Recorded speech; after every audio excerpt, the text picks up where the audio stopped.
Good morning students, let's try chemistry. आज हमारा नया टॉपिक है एलिमिनेशन रिएक्शंस। एलिमिनेशन रिएक्शंस आप दो तरह की पढ़ते हैं, E1 एंड E2, यानी कि वही यूनिमोलिकुलर एंड बायोमोलिकुलर। लेकिन आपके सीबीएसई सिलेबस के अकॉर्डिंग हमें नॉर्मल एलिमिनेशन रिएक्शन स्टडी करनी है। जब हम नीट की वीडियो की प्रिपरेशन करेंगे, जब नीट की वीडियो में पढ़ाऊंगी आपको नीट की प्रिपरेशन के लिए, वहाँ पे E1 E2 मैं आपको पूरा एक्सप्लेन करके बताऊंगी। ठीक है। अब देखिए, सिंपल रिएक्शन है। सपोज कीजिए आपको कोई भी हैलाइड कंपाउंड दे रखा है। ठीक है, you have been given CH3CH2X। ठीक है, यहाँ पे आपका जो मोस्ट इंपॉर्टेंट रिएजेंट है जो एलिमिनेशन में काम करता है, एलिमिनेशन में कौन सा करेंगे हम लोग? बीटा एलिमिनेशन करेंगे। ठीक है, आपने पढ़ा होगा, सुना होगा अल्फा बीटा के बारे में। अभी बताती हूँ मैं कैसे करेंगे। आपको यहाँ पे जो आपका रिएजेंट यूज करना है that is alcoholic alcoholic potassium hydroxide. बहुत स्ट्रॉन्ग बेस होता है जो यहाँ पे आपका एलिमिनेशन का काम करता है। एलिमिनेशन होगा कैसे, पहले ये देख लीजिए। सॉरी, यहाँ पे 2 है बच्चा। आपके पास CH3 है। ठीक है, इस तरह से you have CH3 CH2 and halogen. ठीक है, क्या होगा यहाँ पे बेटा? देखिए ज़रा, आपका जो पोटेशियम हाइड्रोक्साइड है अल्कोहलिक। अल्कोहल का मतलब क्या होता है? यहाँ पे आपको मिथेनॉल भी लिखा हुआ दिखाई दे सकता है, या इसका स्ट्रक्चर, या फिर इथेनॉल। ठीक है, या फिर इथेनॉल, कुछ भी आपको लिखा दिखाई दे सकता है एग्जाम के अंदर। कंफ्यूज मत होइएगा। अल्कोहलिक मतलब कोई भी अल्कोहल, प्रोपेनॉल भी लिख के दे सकता है, ब्यूटेनॉल भी लिख के दे सकता है, डोंट गेट कन्फ्यूज। साथ में लिखा होगा पोटेशियम हाइड्रोक्साइड। ठीक है, इसका काम क्या होता है? -HX, एक हाइड्रोजन को और एक हेलोजन को निकालने का इसका काम होता है। तो देखो, हेलोजन तो कहाँ से निकलेगा? इस वाले कार्बन से। और हाइड्रोजन कहाँ से निकलता है? दूसरे वाले कार्बन से, यानी कि यहाँ से गया हाइड्रोजन और यहाँ से गया हेलोजन। ठीक है, अब जरा देखो होगा क्या। ध्यान से समझिएगा बच्चा, इंपॉर्टेंट है क्योंकि बहुत सारी रिएक्शंस में आपका ये वाला एलिमिनेशन यूज होता है। ठीक है, और आपका कन्वर्जेंस में यूज होता है। ठीक है, आपके पास ये था,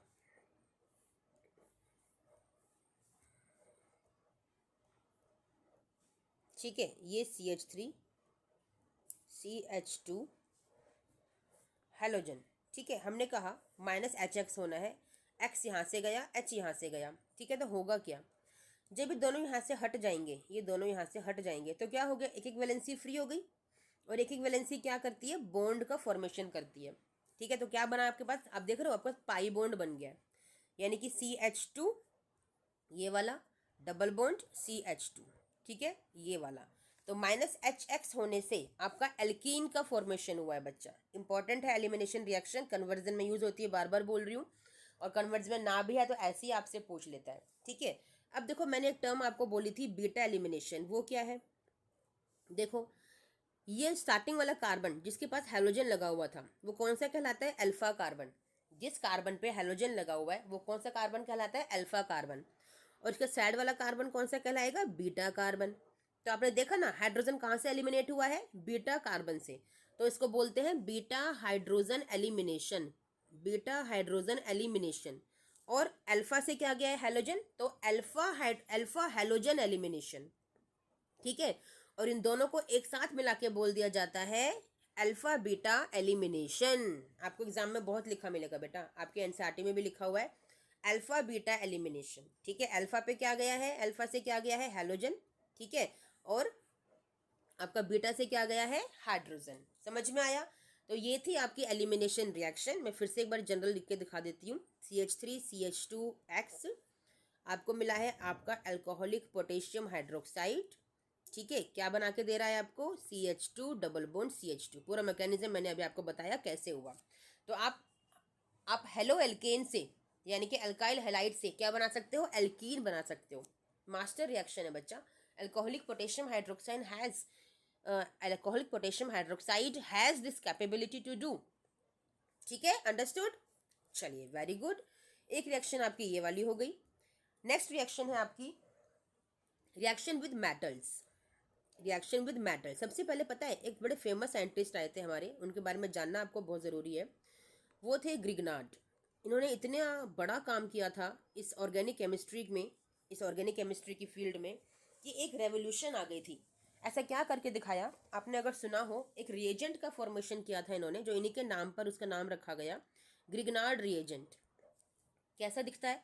वो दिखता है आपको, सिंपल में अगर बात करूं, RMgX, ठीक है। और X आपका हमेशा यहाँ पर Br होता है, ब्रोमाइड होता है।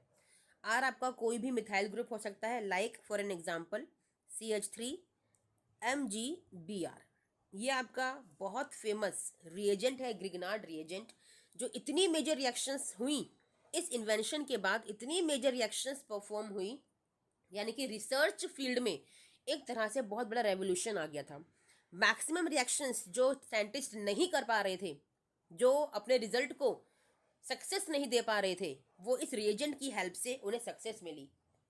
तो इसलिए बहुत इंपॉर्टेंट रिएक्शन है आपकी ग्रिग्नार्ड रिएजेंट के साथ, ठीक है। सबसे पहली बात, ग्रिग्नार्ड रिएजेंट के लिए क्वेश्चन आता है एग्जाम के अंदर कि व्हाई वी हैव टू या why should we keep Grignard reagent in anhydrous conditions, या फिर ग्रिग्नार्ड रिएजेंट को क्यों एनहाइड्रस कंडीशंस में ही रिएक्ट करवाया जाता है। एक लिमिटेशन हो गई बच्चा, ठीक है, लिमिटेशन है लेकिन प्लस पॉइंट भी है इसका। लिमिटेशन क्या हो गई कि ग्रिग्नार्ड रिएजेंट को, CH3MgBr को अगर आप हाइड्रस यानी कि वाटर के साथ अगर रिएक्ट कराते हो तो पता है क्या होता है बच्चा, ये वाटर डिसोसिएट होगा H+ एंड OH नेगेटिव की फॉर्म में, ठीक है। अब जो ये बॉन्ड है ना, क्योंकि पता है ये मेटल है तो पार्शियली पॉजिटिव होगा, ये आपका कार्बन है तो पार्शियली नेगेटिव हो जाएगा, ठीक है। अभी जब बॉन्ड ब्रेक होगा तो क्या होगा, ये प्लस चला जाएगा इस CH3 के पास, क्या बना आपका CH4।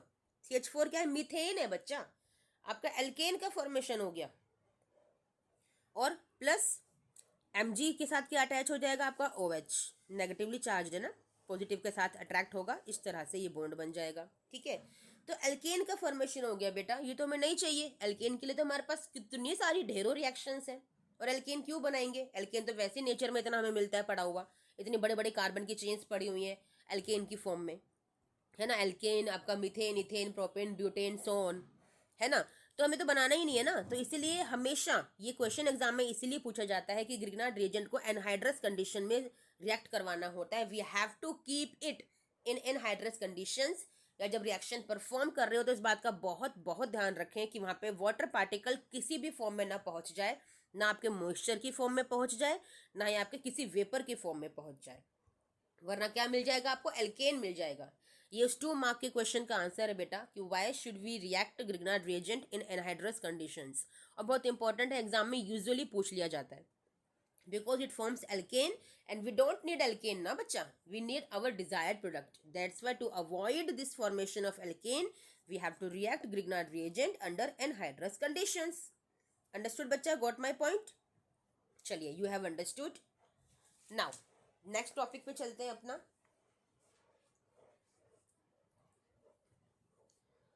अब आपकी एनसीईआरटी के अकॉर्डिंग नेक्स्ट टॉपिक जो हमारा है that is your reaction of haloarenes, ठीक है। अब हेलोवरीन, हमने बहुत सारा हेलोएल्केन का पार्ट अभी तक किया है, ठीक है ना। अब हेलोवरीन पे हम लोग आ गए। हेलोअरीन यानी कि आपका जो आपकी बेंजीन रिंग होती है और उसके ऊपर कोई हेलोजन लगा होता है तो उसे हेलोअरीन बोला जाता है, मैंने बताया था हमारी फर्स्ट वीडियो में, ठीक है। अब देखो हेलोअरीन क्या होता है, ये आपकी ना बहुत इंपॉर्टेंट एक रिएक्शन यहाँ पे होने वाली है। कैसे, पहले मैं कुछ पॉइंट आपको बता दूं कि जो जितने भी हेलोअरीन्स होते हैं ना बच्चा, वो कोई भी हेलोअरीन आपका न्यूक्लियोफिलिक सब्सटीट्यूशन रिएक्शंस नहीं दिखाते, यानी कि एसएन रिएक्शंस नहीं दिखाते, ये नहीं दिखाते। द रीजन बिहाइंड दैट आपने सीखा है SN2 SN1 में। ये हेलोजन क्या है, ये खुद एक नेगेटिवली चार्ज्ड कंपाउंड है, इलेक्ट्रोनेगेटिव एलिमेंट है। जब इलेक्ट्रोनेगेटिव एलिमेंट है तो इसके पास क्या है, इलेक्ट्रॉन्स की भरमार है। इसके पास हेलोजन है, सपोज अगर मैंने क्लोरीन ही लिया है तो एटॉमिक नंबर इज 17। कितने हो गए आउटर मोस्ट सब शेल में, 2 8 7 हो गए, ठीक है ना। इसने एक बॉन्ड बनाया है इस कार्बन के साथ, तो कैसे कॉन्फ़िगरेशन इसकी शो करोगे, कॉन्फ़िगरेशन इन द सेंस कैसे इसके बॉन्ड को आप शो करोगे किसी भी एरोमेटिक रिंग के ऊपर। सपोज क्लोरीन है तो 1 2 3 4 एंड 5 6, इस तरह से इसके पास इसके इलेक्ट्रॉन्स हैं जो वैलेंस हैं।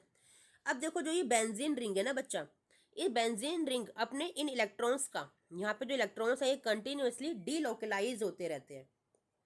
अब इस डीलोकलाइज का क्या मतलब है, what is the meaning of D and localise. Localise का मतलब होता है घूमना, अपने लोकल एरिया में घूमना, हम बोलते हैं ना लोकल घूमने जा रहे हैं, तो लोकलाइज मीन्स लोकल एरिया में घूमना। डी का मतलब होता है कि अपने एरिया से निकलकर दूसरे एरिया में चले जाना।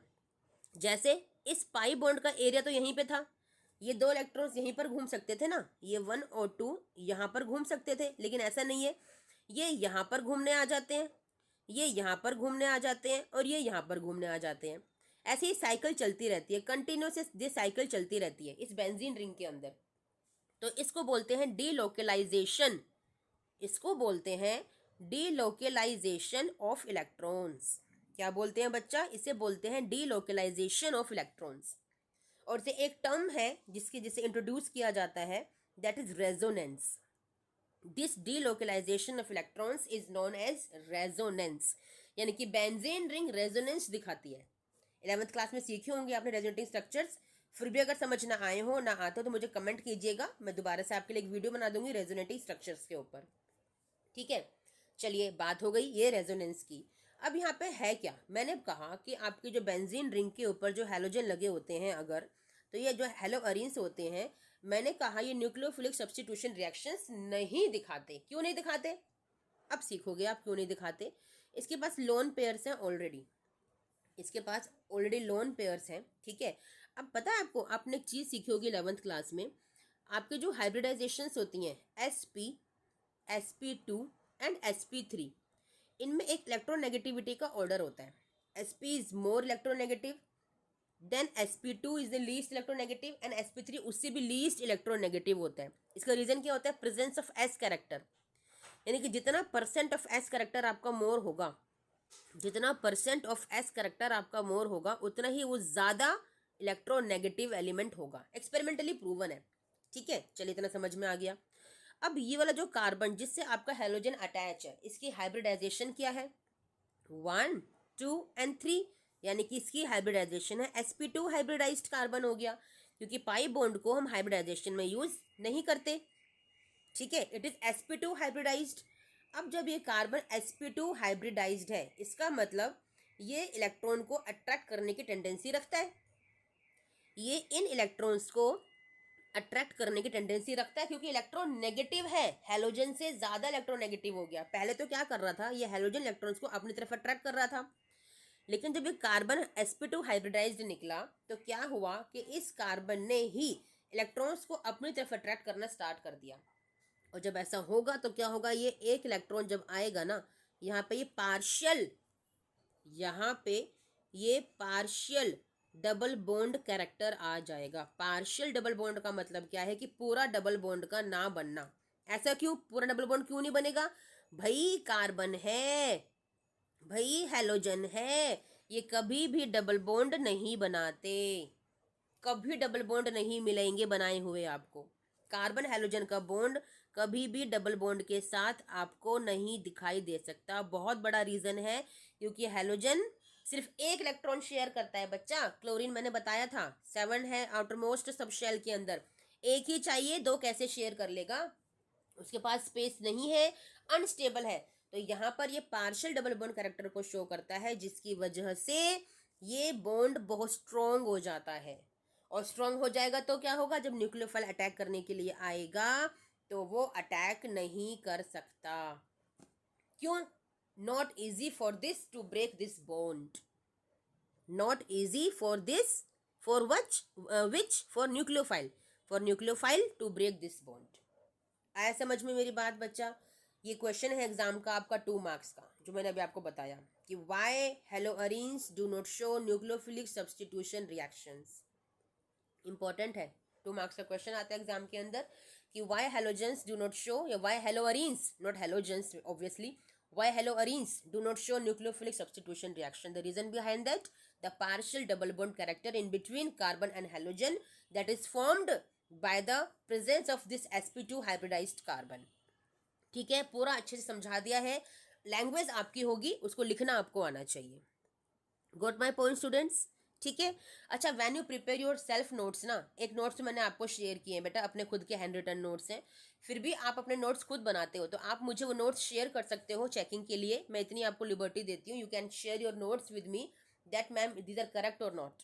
ठीक है ना, या हम कुछ और लिख सकते हैं क्या? मैं आपकी बोर्ड प्रिपरेशन में हेल्प कर दूंगी बहुत अच्छे से। You can share your notes with मी। ठीक है, and you can share your answers of questions also with me, ताकि मैं उनको करेक्ट कर सकूं या मैं बता सकूं कि हाँ बेटा बिल्कुल सही आप लिख रहे हो, ताकि बोर्ड के लिए स्पेसिफिसिटी जो चाहिए, टू द पॉइंट जो आंसर आपको चाहिए वो आपको मिल सके। ठीक है, चलिए, ताकि आप फुल मार्क्स आप गेन कर पाएँ। चलिए, ये पॉइंट आपको समझ में आ गया। ठीक है, अब यहाँ पे एक इंपॉर्टेंट चीज़ और है बच्चा। हमने कहा कि आपके हेलोअरीन्स न्यूक्लियोफिलिक सब्स्टिट्यूशन रिएक्शंस नहीं दिखाते। ठीक है, लेकिन हमारे पास एक प्रोसेस है, डाउज प्रोसेस। हमारे साइंटिस्ट हुए थे डाउज। ठीक है, बहुत फेमस साइंटिस्ट हुए हैं। इन्होंने ये पता है ये चमत्कार करके दिखा दिया। कौन सा चमत्कार करके दिखा दिया? इन्होंने ये चमत्कार करके दिखा दिया कि इन्होंने न्यूक्लियोफिलिक सब्स्टिट्यूशन रिएक्शन करवा दी, हेलोअरीन से करवा दी। भाई इतना चमत्कार कर दिया। कैसे कर दिया? इन्होंने इतनी एक्सट्रीम कंडीशंस दी, इन्होंने इतनी एक्सट्रीम कंडीशंस को अप्लाई किया बच्चा, कि वो जो आपका हेलोअरीन है मजबूर हो गया किसके लिए? न्यूक्लियोफिलिक सब्स्टिट्यूशन रिएक्शन को शो करने के लिए। कौन सी एक्सट्रीम कंडीशंस थी? एक तो एक्सट्रीम हाई टेम्परेचर, यानी कि उसने 643 केल्विन के अप्रोक्सीमेट ये टेम्परेचर ले लिया। ठीक है, 643, आपके एनसीईआरटी में 623 दे रखा है, कोई मैटर नहीं करता। आपका 600 अप्रोक्सीमेट केल्विन का टेम्परेचर ले लिया, और प्रेशर क्या लिया? 300 एटमॉस्फेरिक प्रेशर ले लिया। इतनी एक्सट्रीम कंडीशंस में करके दिखा दिया डाउज ने। क्या करके दिखा दिया? आपका एसएन रिएक्शन करके दिखा दी इस हेलोअरीन के ऊपर। होता है बच्चे, जब एक्सट्रीम कंडीशन प्रोवाइड करोगे तो क्या होगा? ये पाई बॉन्ड ब्रेक होने में, ऑब्वियस जो पार्शियल डबल बॉन्ड जो आपका बना है ऑब्वियसली ब्रेक होने में मजबूर हो जाएगा ना। भाई आप किसी को जबरदस्ती तोड़े जा रहे हो, इतनी एक्सट्रीम कंडीशंस आप अप्लाई कर रहे हो तो कुछ भी टूट जाएगा, तो बॉन्ड है, सिंपल।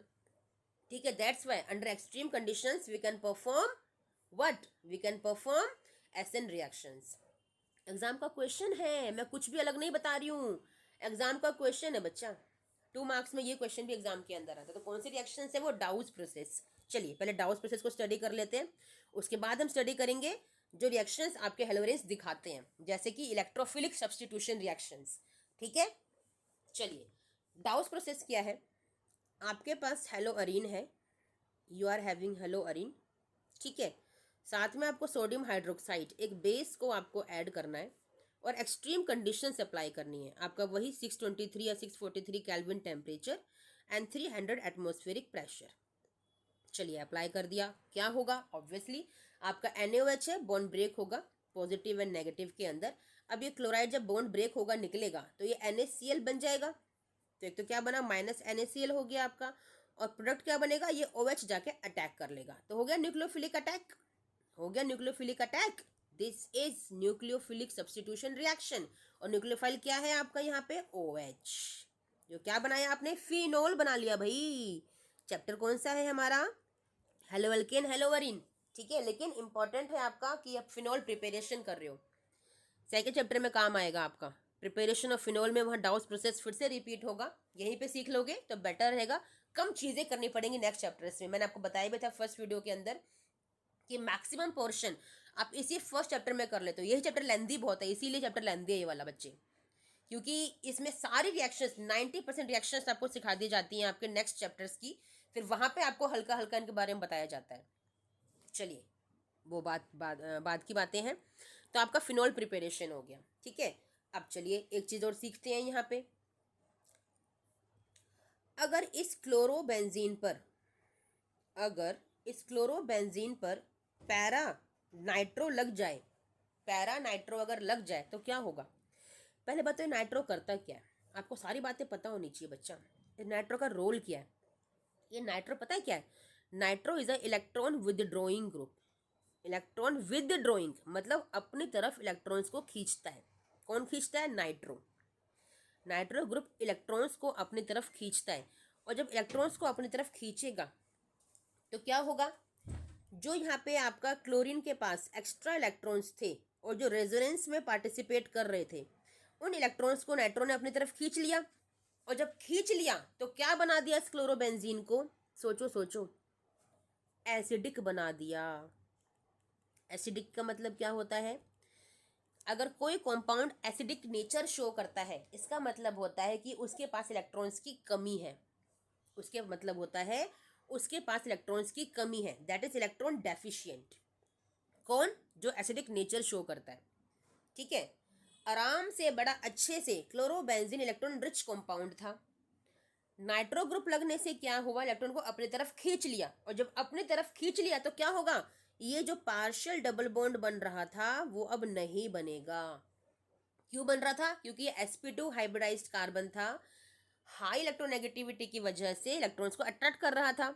तो इस पार्शियल बॉन्ड को ना बनने से रोकने के लिए इस नाइट्रो ग्रुप को लगाया गया, और फिर क्या हुआ, एक और चमत्कार देखा गया। ठीक है, एटलीस्ट वैसे एक्चुअली केमिस्ट्री है, हर चीज एक्सपेरिमेंट से की जाती है, चमत्कार कुछ नहीं होता, बट समझाने के लिए यहाँ पर आपका NaOH लिया जाएगा। ऑब्वियसली OH तो चाहिए, फिनोल बनाना है भाई। ठीक है, अब यहाँ पे क्या होगा, टेम्परेचर कम करना पड़ जाएगा। अब प्रेशर देने की जरूरत नहीं है आपको। ठीक है, टेम्परेचर कितना चाहिए यहाँ पे, ओनली 443 केल्विन ओनली, बस। 200 डिग्री टेम्परेचर का कम होना बहुत बड़ी बात होती है बच्चा। किसकी वजह से हुआ, नाइट्रो की वजह से हुआ। यानी कि अगर नाइट्रो ग्रुप लग जाए तो कितना आसान काम हो गया ना। इतना एक्सट्रीम टेम्परेचर देने की जरूरत नहीं है, रिस्क फैक्टर लेने की जरूरत नहीं है बच्चा। आपका क्या बन गया, क्लोरो की जगह आ गया OH, और यहाँ पे आपका नाइट्रो, पैरा नाइट्रोफिनोल आपका कंपाउंड बन गया। ठीक है, टेम्परेचर अब भी हाई है but not so high like this 623 kelvin, और प्रेशर भी मेंटेन करने की ज़रूरत नहीं है। साथ में आपको बस थोड़ा सा एसिड डाल दीजिएगा, हल्का सा H+ आपको चाहिए। ठीक है, समझ में आया। तो ये भी एक रिएक्शन है, इंपॉर्टेंट है, पैरा नाइट्रोफिनोल को बनाने के लिए आपका कन्वर्जन में यूज़ होती है। ठीक है, चलिए ये तो था जब आपने प्रेजेंस की हुई थी एक नाइट्रो ग्रुप की, जब आपने प्रेजेंस की हुई थी एक नाइट्रो ग्रुप की। अरे भाई, अब क्या होगा अगर आपके 2 नाइट्रो ग्रुप लग जाए। अब ऑर्थो पे अगर एक नाइट्रो ग्रुप लग गया, पैरा पे तो पहले से ही था, तो क्या होगा भाई, 2 इलेक्ट्रॉन विड्रॉइंग ग्रुप लग गए, अब तो इलेक्ट्रॉन्स को और अपनी तरफ खींचेंगे। इस क्लोरोबेंजीन की रिंग को, इस बेंजीन की रिंग को और एसिडिक बना दिया, इलेक्ट्रॉन्स खींच लिया अपनी तरफ, अब तो और आसान हो गया ना। तो अब तो और टेम्परेचर कम करना पड़ेगा, अब तो बहुत कम टेम्परेचर में काम हो जाएगा। कितने में, ओनली 368 केल्विन में। हल्का सा एसिड देना पड़ेगा, हल्का सा, और क्या बन जाएगा आपका, बस क्लोरीन की जगह आपका OH आ जाएगा, और बाकी आपके यहाँ पे नाइट्रो एंड नाइट्रो। आया समझ में बच्चा। ठीक है, 2,4 नाइट्रो फिनॉल। ठीक है, चलिए अब क्या होगा, अगर मैं यहाँ पर एक और नाइट्रो ग्रुप लगा दूं तो क्या होगा बच्चे, थिंक। अगर मैं एक और नाइट्रो ग्रुप लगा दूं, 3 नाइट्रो ग्रुप आ गए भाई, इससे ज़्यादा एसिडिक और नहीं हो सकता, क्योंकि ऑर्थो पैरा पे ही आपके जो है रेजोनेंस की वजह से आपको पता है, ऑर्थो पैरा पे ही आपका इलेक्ट्रॉन रिचनेस आती है, जिसकी वजह से कोई कंपाउंड अट्रैक्ट करता है, स्पेशली इलेक्ट्रोफाइल्स। तो ऑर्थो पैरा सारी पोजिशंस ऑक्यूपाई हो गई। तो पता है, हल्का सा वार्म वाटर, हल्का सा ल्यूक वार्म वाटर डालने से ही रिएक्शन हो जाएगी। अब कोई टेम्परेचर नहीं देना, ठीक है, कोई एक्सट्रीम कंडीशन अप्लाई नहीं करनी। इतना एसिडिक आपने इसको बना दिया ना कि बेचारा हल्के गर्म पानी से, गुनगुने पानी से ही मजबूर हो गया, क्या करने के लिए, इस न्यूक्लियोफाइल को निकालकर दूसरे न्यूक्लियोफाइल को लगाने के लिए। इतना लीस्ट स्ट्रॉन्ग बॉन्ड हो गया, बिल्कुल लीस्ट स्ट्रॉन्ग बॉन्ड, हल्का सा गर्म करने से टूटे जा रहा है अब तो भाई, इतना लीस्ट हो गया। अब कोई इलेक्ट्रोनेगेटिविटी वर्क नहीं कर रही है, ना क्लोरीन की ना इस कार्बन की। आया समझ में, इतना लीस्ट एसिडिक हो गया। किसने चमत्कार किया ये वाला, ये चमत्कार किया आपका नाइट्रो ग्रुप्स ने। इतनी पावर है इसमें, आपका ऑर्डर अरेंज करने के लिए भी आता है बच्चा।